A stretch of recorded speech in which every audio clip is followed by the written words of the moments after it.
am ready. Hello, everybody, and welcome to the Fortress Comic News, episode 86. I'm one of your hosts, Chris, and the returning champ. I don't know if Mike, but I don't know if champ is what you could call me. More like I'm almost turning into like a reoccurring guest on the show. This is what I'm slowly becoming. Hey, I'm back. Reunited, and it feels so good. Oh man! Just everyone enjoy that for a little bit.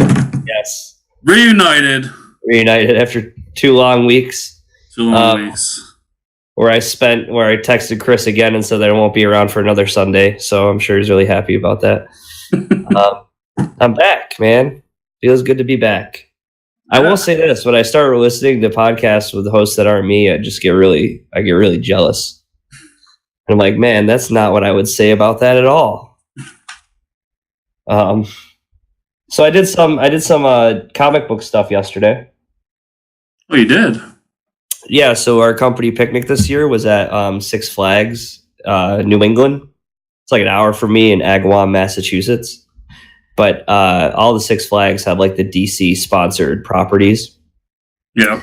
But you walk through this gate in the Six Flags and it's like old school DC logo, like the old school star circle baseball logo thing. I'm like, man, they really need to update that. But you walk in. They do not. Yeah. Dude, all the posters and everything are like, it's all 90s characters. So like 90s Catwoman. It's all like drawn by Jim Lee. Like it's awesome. And they have the Catwoman ride. They have a huge Catwoman statue where you're like staring at her booty for way too long.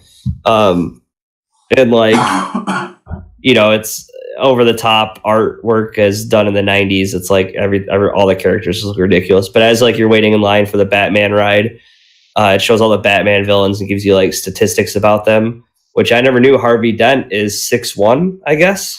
One of the stats they give you. I believe they had Batman listed at 6'2", which I'm pretty sure he's 6'3", so someone needs to fix that. But yeah, I went on the new Harley Quinn ride. So this is very I don't know what I was expecting out of Harley Quinn ride, because everybody knows I absolutely hate. Well, I don't hate the character of Harley Quinn. I just don't like what they've done with Harley Quinn as of lately, the last couple of years. Yeah. Well, there's a new ride, the Harley Quinn ride. So we waited in line for it. And basically this ride is like a pendulum that you sit in a circle with like 40 people. And the pendulum swings. And as it swings, it goes more than like 180. Like it swings back and forth and you'll be like sideways, but then it pushes a little further. Like you go further, higher up. So like you pass the point of like you're sideways and then, oh my God, you're even more sideways. And the thing is like spinning around too. And needless to say, I got sick. And I don't get sick on roller coasters. So the only ride for me to get sick on was the Harley Quinn, which is kind of true to my character, which was very fitting. And It didn't help that I went on the teacup ride after that and spun around for like way longer than I should have. So needless to say, after all of that, I was done riding rides for the day. But yeah, that's what was going on in my life. Brewed a beer this morning, so that was pretty cool. Brewed a beer? Yeah, I haven't thought of the name yet. Just moments before I sat down to do the podcast, I brewed a beer with my buddy, and it's an oatmeal coffee stout for anyone who cares about beer. And yeah. You picked the one stout I don't like. I mean, most stouts have a pretty similar taste. That's why you got to throw on all these exotic things to impart the flavors. What, you don't like the oatmeal or you don't like the coffee? I don't like the oatmeal. I do like a good coffee stout. A good coffee stout can be good. And a good chocolate coffee stout can also be really good. I just like it all. It's the oatmeal that gets me. Every time. I've been playing the Spider-Man. Yeah, how's Spider-Man? You've been playing that, huh? It's fun. Yeah? I get to be Spider-Man. So I've been watching streamers play it. It looks, I mean, it's same mechanics as Batman for sure. Oh yeah. But the swinging through the city looks amazing. And then I see all the people posting the photo stuff. I think that looks like a lot of fun, just like taking photos around the city. I haven't messed around with the photo mode too much because I've been streaming it, but the swinging, just moving around the city and trying to find stuff is way fun. Yeah. I did the first mission with Mary Jane, and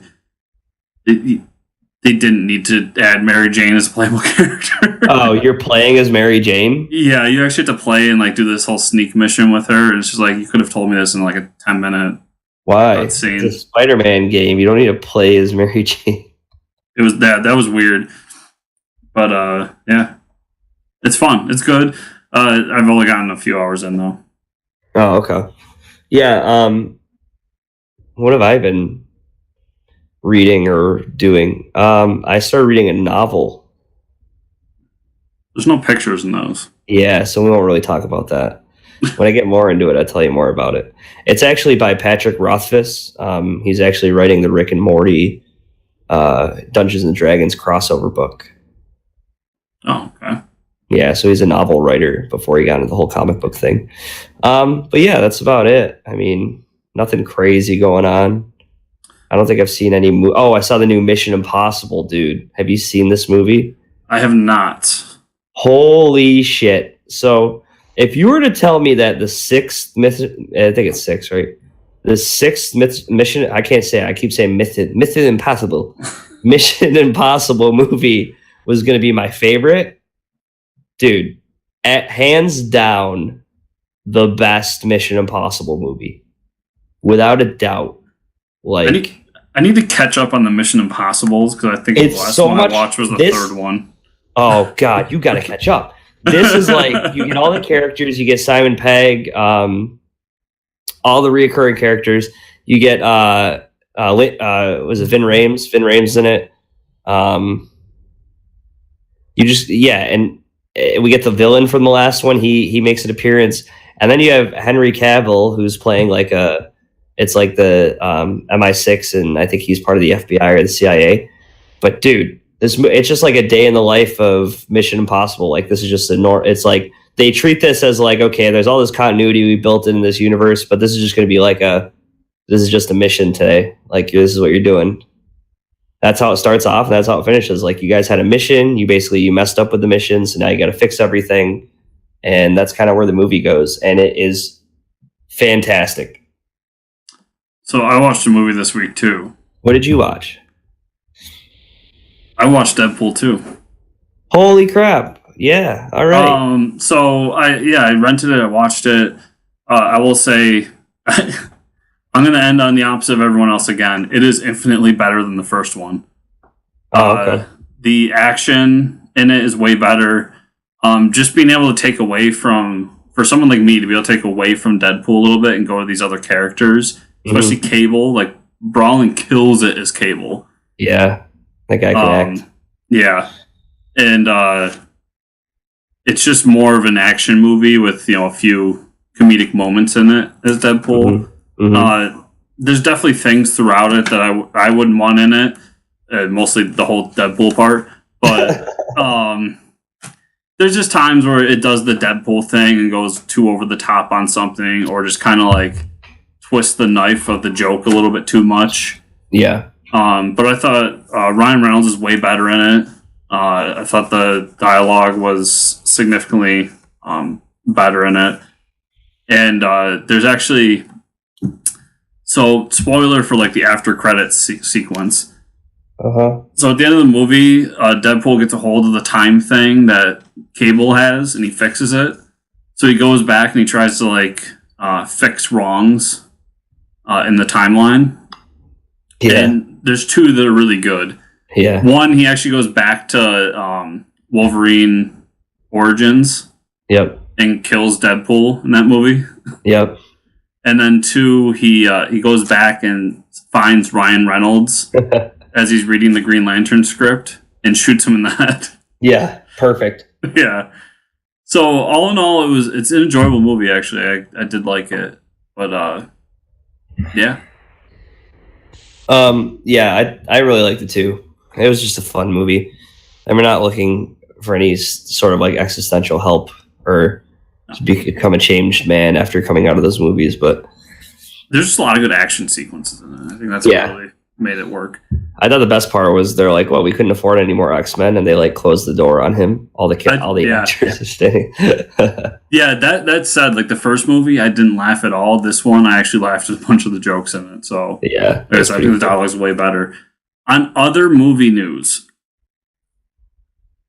it is now week 1 of the NFL season. Yep. So I'm going to cash in on the Super Bowl bet from last year. Oh, crap. So, Mike, on December 19th, you have a date with the movie theater. Uh-huh. This movie, directed by Rob Marshall, starring Emily Blunt and Colin Firth. Oh, God. You are going to review for us Mary Poppins Returns. No! I haven't even seen the first one. Oh, God. I'm not watching the first one. I'm just gonna watch all you have to do is watch The Return. Shit. So for those who don't know, the mysterious Mary Poppins returns to Depression-era London to visit Jane and her brother Michael, now a father of 3, and helps them rediscover the joy they knew as children. Oh, God. I can't wait to get your review of this. I would have rather watched the trilogy of the 50 Shades of Grey movies than this.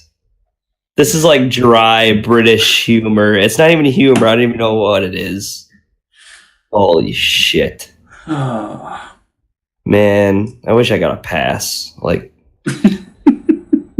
whatever. This is like 2.5 hours of suffering. I could deal with it, I guess. God, man, I thought you forgot. I really did for a while there. I thought you forgot about the whole bet. Oh, I was just waiting. I was sitting in the back waiting. Well, all right. We ripped that Band-Aid off. And with that, let's go to the news. Other movie news. They released a new Halloween trailer that I just watched. It's very Halloween-y. It shows more Michael Myers. Apparently, it's the original actor playing Michael Myers. Yes. So he's like an old dude in a mask. You could definitely tell he looks very frail, like walking around.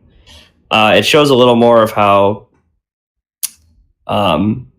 it's going to be more of like an action movie, it looks like almost, because she's like, is it Jodie? Not Jodie Foster. Is it Jodie Foster? She's like prepared to like fight off Michael Myers in the home. Like she's got it all set up. Like she's like stocked with guns and everything. Home Alone 4, Halloween. Yeah, it's basically Home Alone 4. Yeah. Yeah, he's just like trying to get in her house and she's like shooting him. It's great. So we have the ongoing joke that I don't like horror movies, but I do like those old school like mascot horror movies. Uh-huh. And the recent like remakes and redos and sequels of these, I think have been just awful.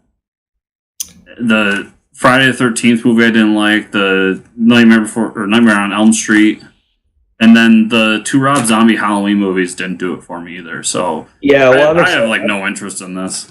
I'm excited about this because they just basically said all of those shitty Michael Myers movies are not canon. So as long as Halloween 3 is canon. Is that the one with the masks? Yes.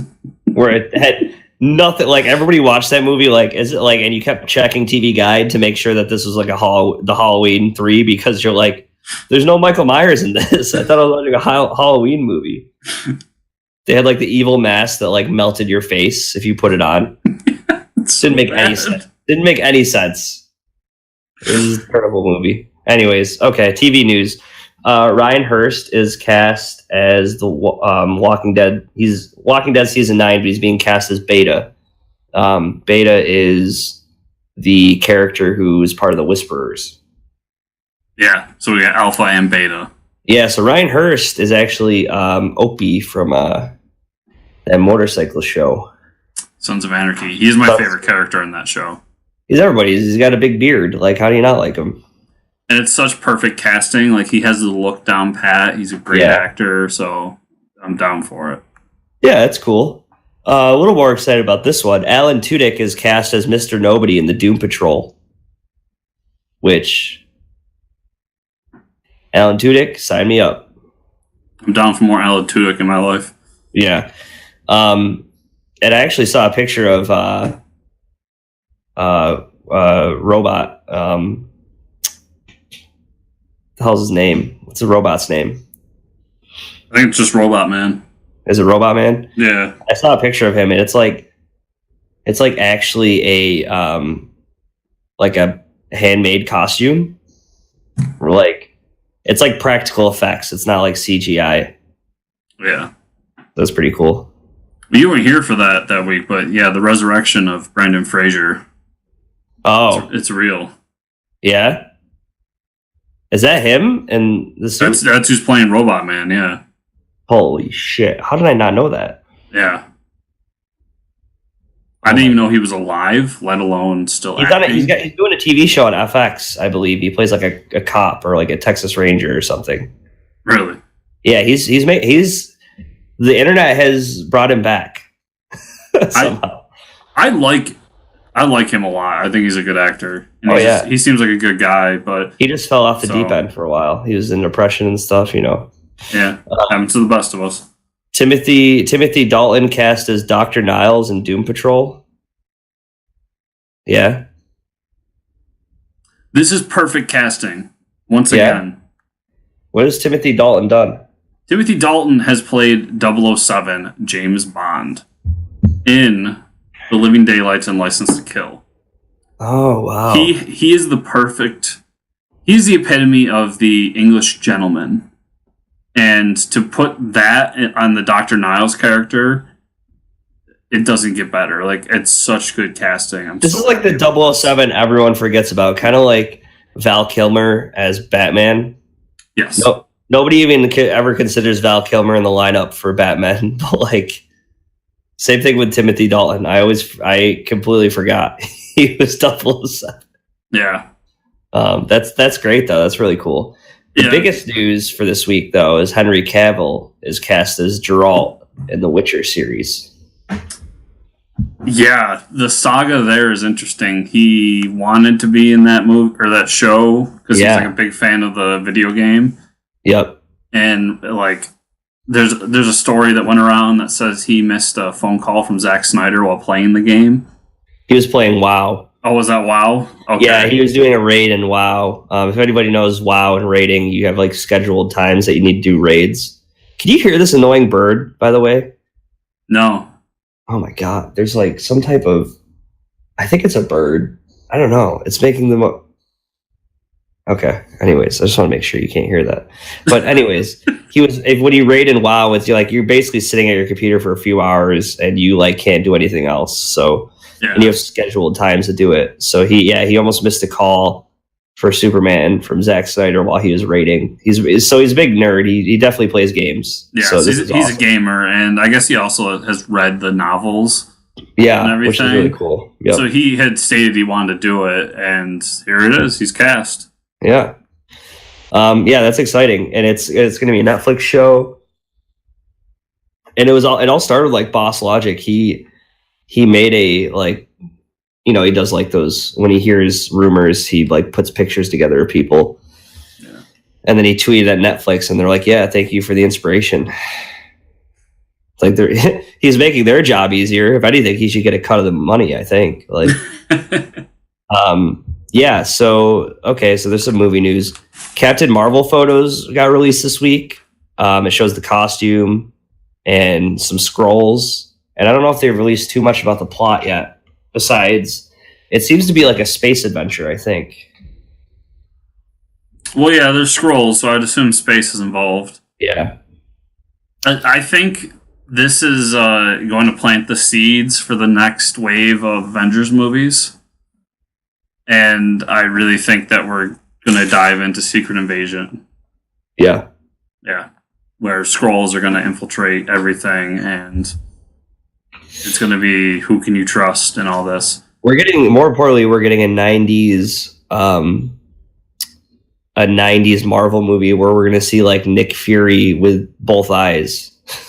Yeah. Before he gets the eye patch, and I wonder how many other characters are going to see like younger versions of those characters. Yeah, I'm excited for this. Captain Marvel's a cool character, so. Yep.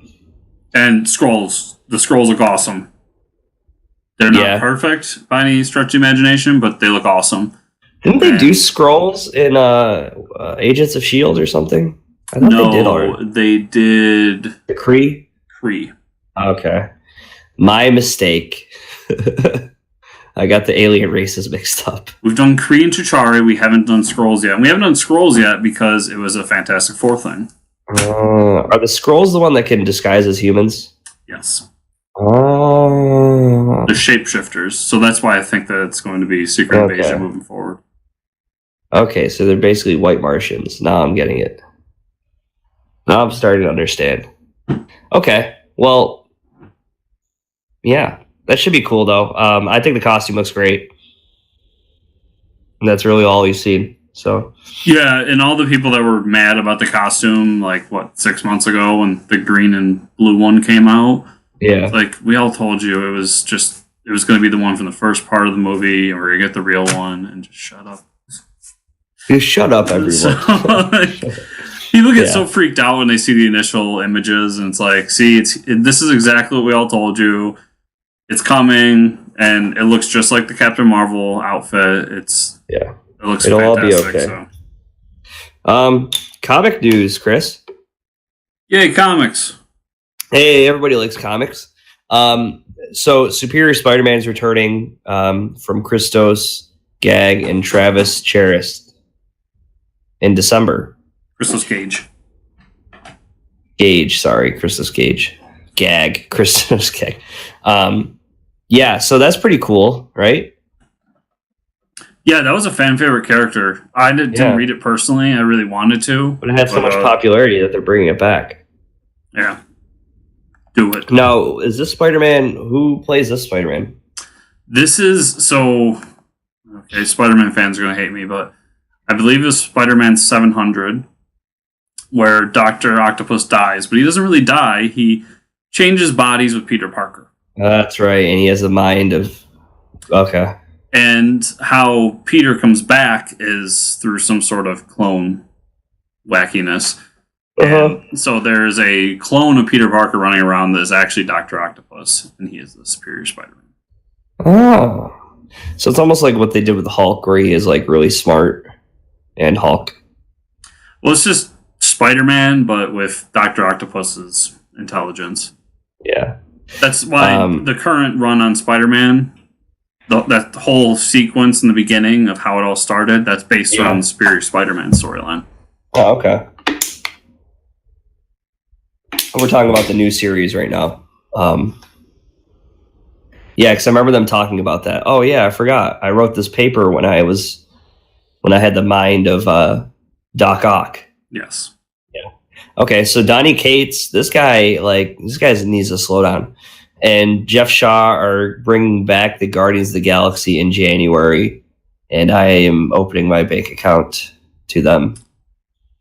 Yeah. Dude, Jeff Shaw. I believe Jeff Shaw is the one who did the art for God Country as well. And Thanos.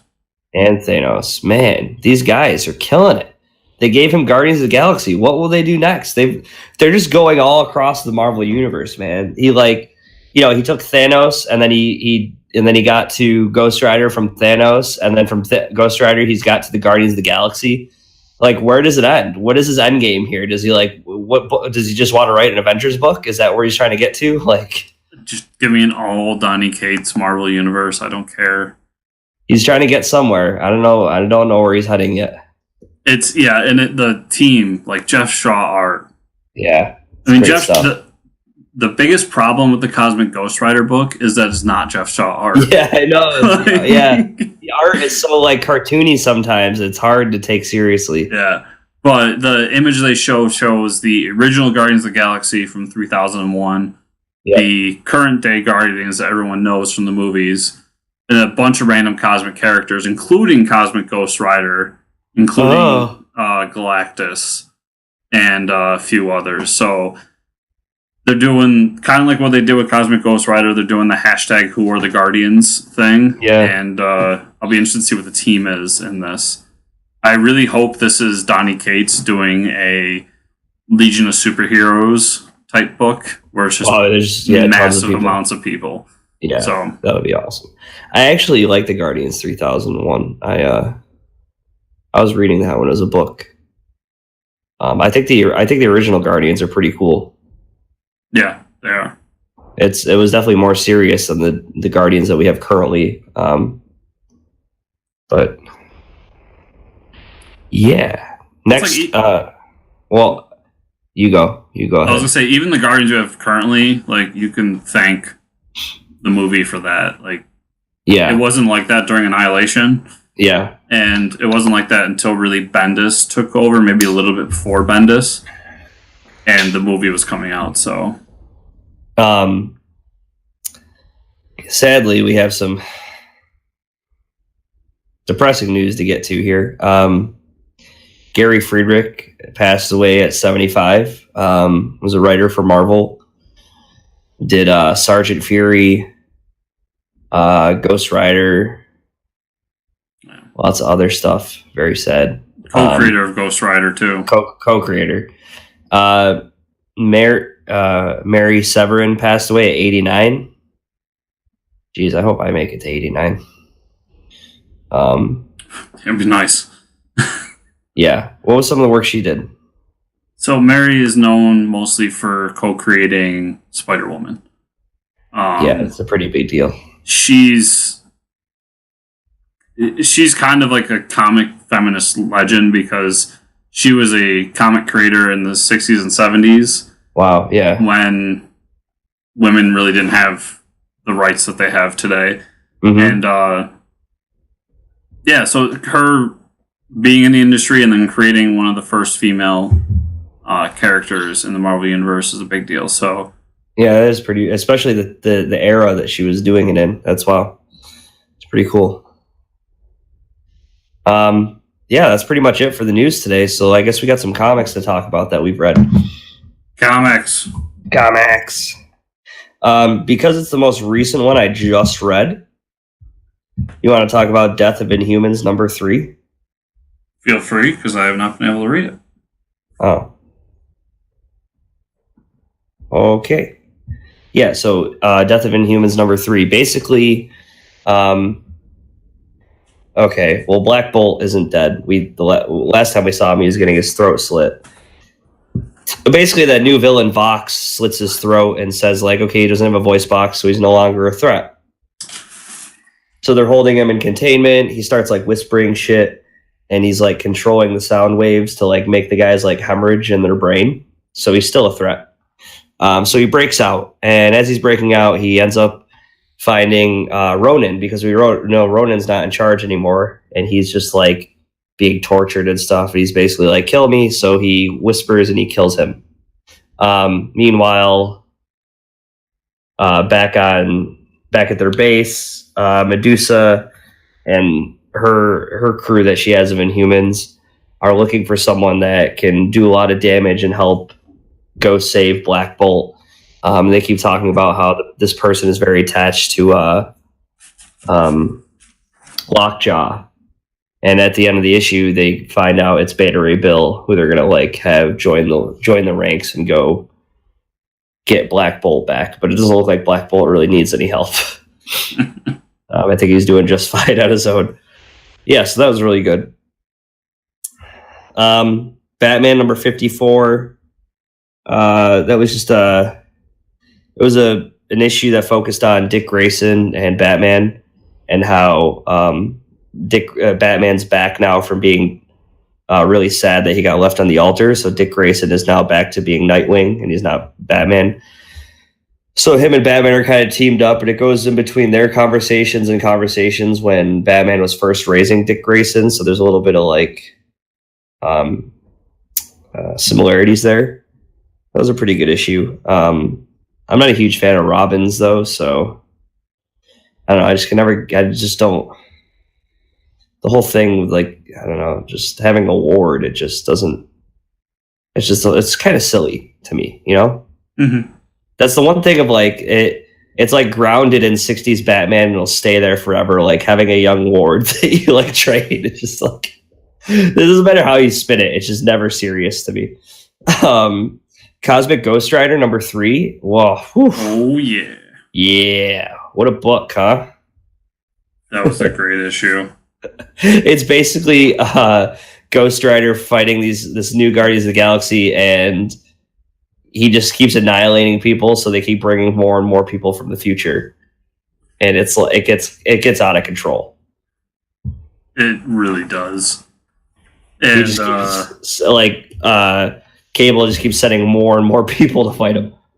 I do like bald, giant beard Cable though. Yeah, that one is my my favorite. favorite. Yeah, bearded, bald Cable. And I love that baby Thanos rips off Cable's arm and beats him with it. Yes. And then the big surprise at the end. Yeah. Which is possibly one of the most fantastic things I've ever seen. Yeah.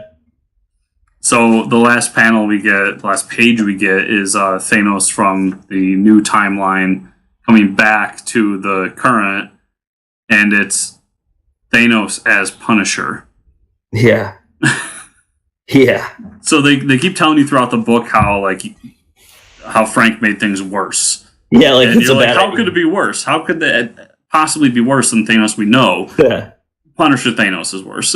Yeah. Punisher, with a Punisher T-shirt on, it's not going to go well for anyone. And he's like, "Hey, Dad." Yeah. Yeah, that was great. So I don't know where this is going, but apparently it's going to lead into the new Guardians of the Galaxy book. Yeah, something's going to happen there. Justice League #7. Yes, I just read that today. You want to talk about that since I talked about the Marvel books? Oh, go ahead, because I have a nice giant stack here. So okay. Justice League #7. We kind of resolved the whole Ultraviolet series thing. Basically, there's still some secrets about Hawkwoman we don't know because her wings keep like in between like Dark Knight's metal and all this stuff, like the doorknob that Lex Luthor has that is like supposed to get them to the unlock the secrets of the universe or whatever. It all interacts with her wings somehow, so she has some potential for some like ancient energy that we still don't really know because like the whole Thanagar and Hawkwoman origin is so messed up by now. It's like, spoiler alert: the Hawk people are confusing. yeah. There's still, I don't think the writers know whatever to do with them at all. Yeah, so the good guys win. They've kind of established Martian Manhunter as the sole leader now. They're kind of like, all right, well, we're a little iffy, you were a little iffy, but you're just going to lead us now. Batman is kind of just okay with it because they like break his back again. I'm pretty sure his legs are broken still or something. Yeah, isn't that the suit from Kingdom Come? Yeah, like he's like wearing like a suit to hold him together because he like I think immediately in that fight like he got his legs broken or something and he's just like crippled now. Yeah. I do enjoy hippie Swamp Thing too. Yeah, hippie Swamp Thing's good. There was a cool interaction between him and John Constantine, so that's always cool. Yeah, but basically at the end, Lex Luthor's like, I had it all. What happened? What went wrong? Blah blah blah. The Justice League wants to use this energy, the source of energy, to repair the source wall somehow. They don't know how to do that yet. And then Lex Luthor's like, well, I don't know what to do, so I'm going to go find the Batman who laughs for his help, which is probably a great idea. So that's where we left off. He's like, all right, well, the Batman who laughs is a pretty shitty guy, so let me go ask him for his opinion. So yeah, there's obviously something big going on with Batman who laughs because he's getting his own miniseries here soon too. Yeah. But then there's also this moment right before that where Starman appears. Yes. Oh my God. How did I completely forget about that? Holy shit! Yeah, Starman appears, and we haven't seen Starman since what, JSA by Jeff Johns. It's before I started reading. It's not even Starman like in the suit. Like this is Starman like holding the staff, right? Like he's got the cosmic staff or whatever. Yeah, he's got the suit. This has got to be from before I started reading DC. Yeah, this is like Justice Society Starman. He shows up and he says like, "What? Some of you are gonna die, right? 3 of you need to die to ensure the future," or something like that. Yeah, it's like, whoa, chill, Starman. Like you haven't been around since the '80s, so. Yeah, but that was odd. I completely forgot. I'm like, who the hell is this guy? I'm like, holy shit, it's Starman. The last time Starman was a big. Well, this is actually, it's interesting. Okay, for me, like, we know that. Let's talk about the big picture here. We know that Grant Morrison is going to the Green Lantern book, right? Basically, they created a whole new ultraviolet corpse out of this. Is what came out of it. The last time I've seen and then Jeff Johns is writing this new what's the new series here? Is he doing the Heroes in Crisis? Is he doing that? Is that Jeff Johns or is that Tom King? That's Tom King. Okay, Jeff Johns is only doing Shazam then, right? Jeff Johns is doing Shazam and 3 Jokers, and he might have another book that I'm not remembering. I feel like Starman is a big part because, like, if you ever read the JSA Thy Kingdom Come, you did read it, right? Starman had a huge part in that too. Like, do you remember he was like losing his mind, and then he opened up this portal to like bring Kingdom Come Superman to them and stuff. It was like he was such like a C-list character that nobody cared about, but then they're like, holy shit, this guy is like actually like responsible for like holding the universe together somehow. And it like drove him nuts. Like it drove him crazy. His character was like completely crazy. So something big is going to happen, and it probably is going to lead into this whole Heroes in Crisis thing. It has to. I don't think it is. No? Man, there's so many things going on then. Okay, so first of all, my main reason for that is Heroes in Crisis comes out in like the next 2 weeks. Oh, it does? Yeah. And my second thing is the rumor I've been hearing going around that there's another Crisis books in the work. Oh no! So I think you're right and you're wrong. It's definitely going to lead into a Crisis book, but not that Crisis book. Oh God! How many crises? How many crises? Crises? Crises? Can we have? Nobody's ever had more than one at once. Oh boy. Yeah, it'll be interesting. So I had Paper Girls. I haven't read Paper Girls yet. But some sad news. You might not like this. I've actually taken Walking Dead off of my pull list. Really? Yeah. Because, listen, and everybody's going to be like, man, he's not reading comics anymore. It's because I had to put Heroes in Crisis, the new Green Lantern, and the new Shazam book on my pull list. So basically, I dropped one book that we've been talking about this for like a year now, man. The Walking Dead just hasn't been doing for me. And now I have to add 3 more books. So something couldn't make the cut. So let me ask you, have you read this week's Walking Dead then? No, I have not. You're probably going to tell me it's changed. It's a game changer and everybody loves it.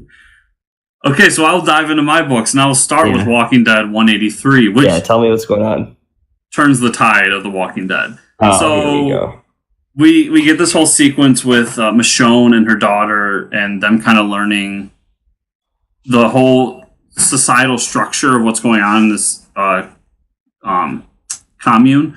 Mm-hmm. And somewhere along the lines, they run into this group where basically one guy finds out that another guy is sleeping with his wife. The one guy who was the cheater is one of the guards in the commune.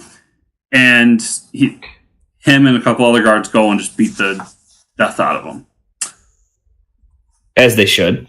And that causes a whole thing because now Michonne, being the lawyer of this group, is being asked to defend the guards. Even though she was there at the scene, she knows what happens and she disagrees with their actions.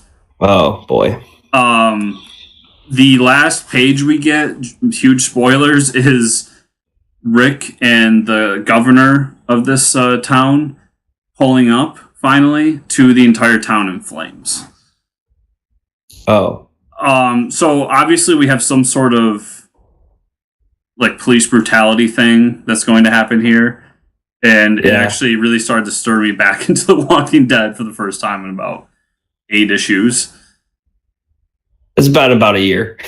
So that's why I find it hilarious you chose now, because I think this is the best issue we've gotten in at least a year. Still, though, did anything really happen? I mean, like... Yes, because the whole crux of this town now is falling apart, and what we've been building up to with this whole back and forth of like whose town is better is finally going to be answered, and I think something big is about to happen because of it. Yeah, I don't think it's as perfect as everybody thought. And there has to be some sort of huge villain coming along. Yeah. So, all right. Well, I'll listen to you explain it over the next couple months, and if maybe I'll get back into it. There's always trades. It's always trades. It's hard to add. It's hard to add 3 books and not drop something. And when I've been really displeased with. I understand. It's hilarious that you chose this week. I was really surprised though when I went to the comic shop and I said, "How are your sales doing with Walking Dead?" He goes, "They haven't changed at all." I'm like, "Really?" Still the same. It's like everybody's holding out, man. I don't know. Anyways. We have a weird shop. We can dive into that a little bit. We have a very strange shop, and he doesn't listen, so he's not going to get my shit about it. But I talk to him regularly about sales, and his sales do not mimic the nation's sales. National sales at all. Yeah. That shop really is DC focused, where nationally, he'll say like, "Oh, nobody's going to buy that," and it'll be like Captain America right now. He's got 2 people that pull it, and it's me and one other person. And he goes, "Nobody's buying it. It's not good." Then why is it in the top 10? It's not a reflection of the overall sales for sure. Yeah, and I always try to explain that to him. Like, I get the emails that show sales every month, so I can tell you that your shop isn't a microcosm for the rest of the country. Yeah. But yeah, so that shop's weird, and I'll tell you that Walking Dead sales have dropped a bit. Yeah, overall. So, yeah it's something that's happening, but it is what it is. I still think it's got a chance to turn around, and it's a book that, for me personally, because there's times throughout Invincible where I would have came close to dropping it, and I'm glad I didn't. So that's the main reason I don't. Is I'm sticking to this to the end. I don't care if it makes me bankrupt. Hey, let's just have a moment of silence for all those Savage Dragon readers that held out for 200 issues. I don't know how they did it, man. 200 issues of Savage Dragon, like, oh my god. Yeah. So we'll jump into the next book. I got Web of Venom, Venom. Did you pick this up? Oh no, is that Donny Cates? Yes, it is. Oh, see, I missed it. I thought it was Venom, but they changed it. Changed the name. This is the Venom from Vietnam that's been talked about. I forgot about that. I gotta get it. And basically, the Venoms have gone kind of off the rails. So Nick Fury has to get who else but Wolverine to help him out. Oh, naturally. A lot of fun, like just a lot of good action, good Venom stuff, and good back and forth between Wolverine and Nick Fury. Nice. Brothers Dracula #5. Brothers Dracula continues to be good. Pick up Cullen Bunn. Marvel 2-in-1 #9. Chip Zdarsky. Marvel 2-in-1 really good as well. I love Chip Zdarsky stuff, so definitely pick that up. Die #2. Oh, I read that. Yeah. So this is probably the most confusing book I've been reading in a while. Apparently there's triplets, and they're assassin triplets who hate each other, raised by their assassin dad. One of them is being sold for auction. The one of them's a CIA agent. The other one's, I don't know, an assassin. I don't know. It's a strange action-packed book, but I love the Chris Burnham art. and it's just interesting enough where I'm going to continue it for a little bit longer. Yep. Bully Wars #1. This is a new Scotty Young book from Image. Oh yeah, I did see that. This one was a lot of fun. It's kind of like the classic tongue-in-cheek bully nerd back and forth. I had enough of that in high school.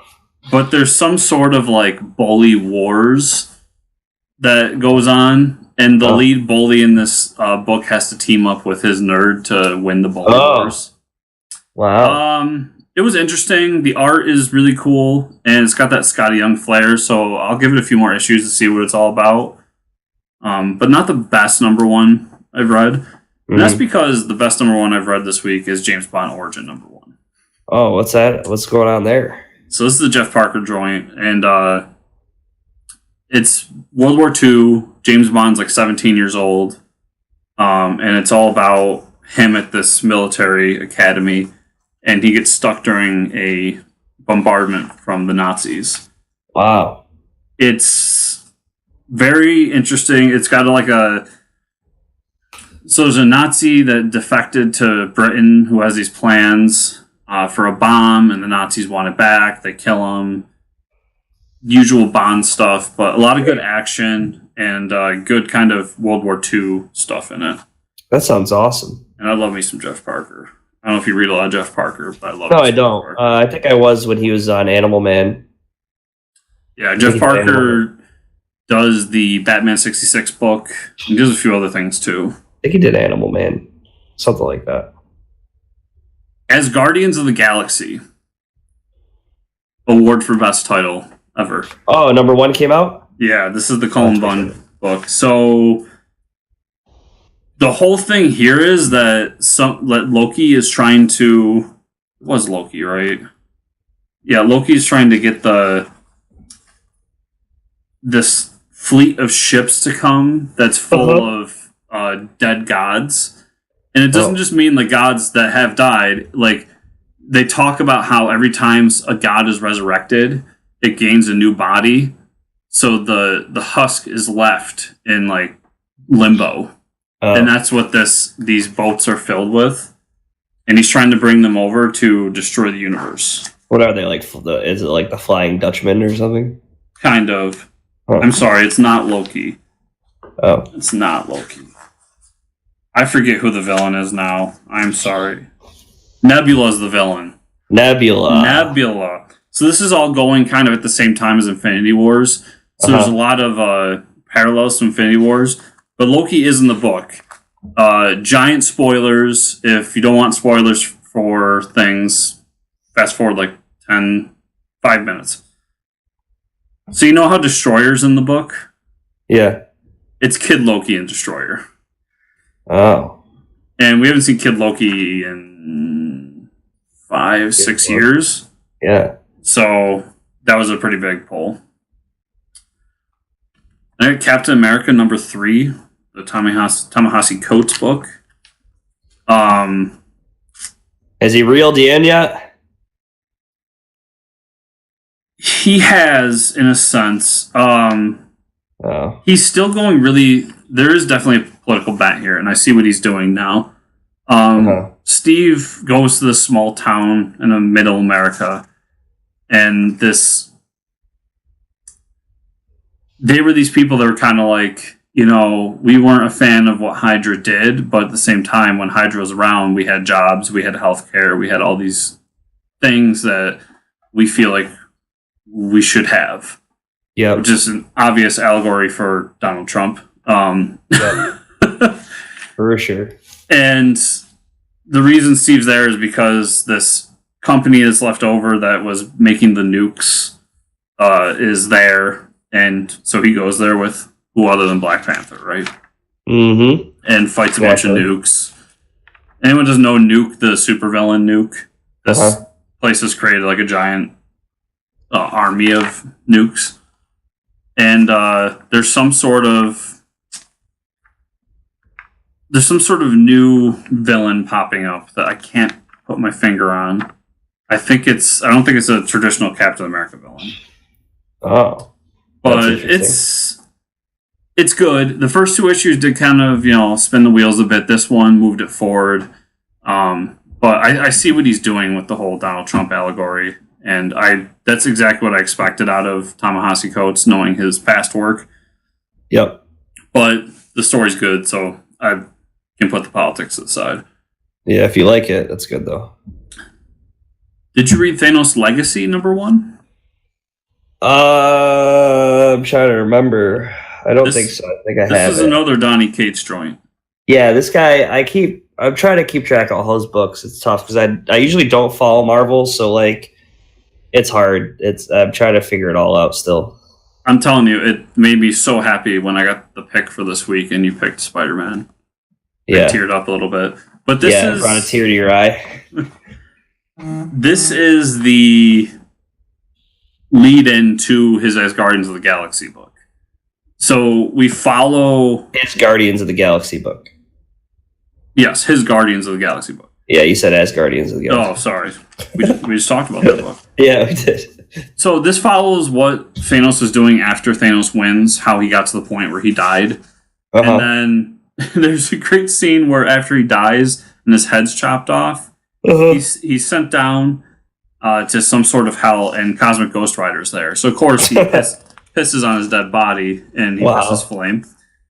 Wow. And then his Thanos' brother, Eros, shows up. And Eros says that his body's been booby-trapped, and we need to get something out of it. But what he's getting out of the body is Thanos' last will and testament. Oh. And that is supposed to lead directly into Guardians of the Galaxy. And you get at the end of the book the giant image that was released of the Guardians of the Galaxy book. That's cool. Really good story. If you enjoyed Thanos Wins, I say pick it up because it kind of ends that storyline and brings you into Infinity Wars.